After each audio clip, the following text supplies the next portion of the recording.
Hello science students, my name is Mr. Johnston, and what I'm going to be talking to you about today is getting you ready for our activity on tools and measurement, which is part C, which deals with lengths of objects.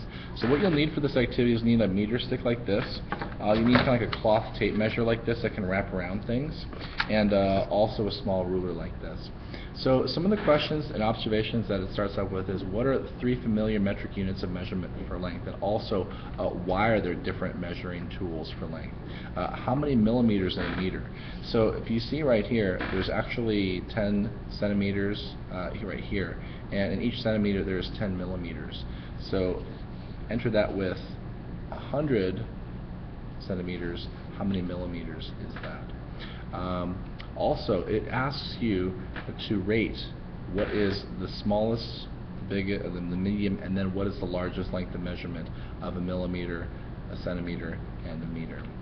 Another activity that we're going to be doing in today's lab is also going to be measuring the heights or circumferences or widths of certain objects and converting them back and forth between, for example, centimeters, meters, and millimeters. And this is quite difficult. For example, half of a centimeter, so 0.5 centimeters is 5 milliliters. And a way to really just make this a lot easier is just to know how many places you have to move the decimal point over. And so other questions that it's going to ask you is, what is larger, 14 millimeters or 1 centimeter? Obviously the number 14 is bigger than 1, but we see that 14 millimeters is 1.4 centimeters. So 1.4 centimeters is slightly larger than 1 centimeter. So a lot of today's activity is going to be just converting distances and converting measurements and moving decimal points along. Talk to your neighbors, help one another, and finally the last thing that we're going to be doing for our lab is going to be to circle the best metric unit for each. Like, do you think, for example, like the length of your eyelash is best in millimeters, centimeters, meters, or kilometers? Well, kilometers is super far. Meters is also quite big.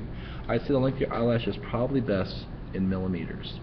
And think of also, would the height of the flagpole or the length of your arm or the distance between Hanoi and Ho Chi Minh City be best done in millimeters, centimeters, meters, or kilometers?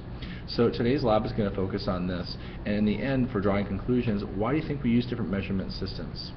And also, it's going to ask you to finally, in the end, to pair up with another group and compare your results and findings. How did the other groups interpret the same questions that you guys did? So this is what we're going to be investigating today. Hope you enjoy it.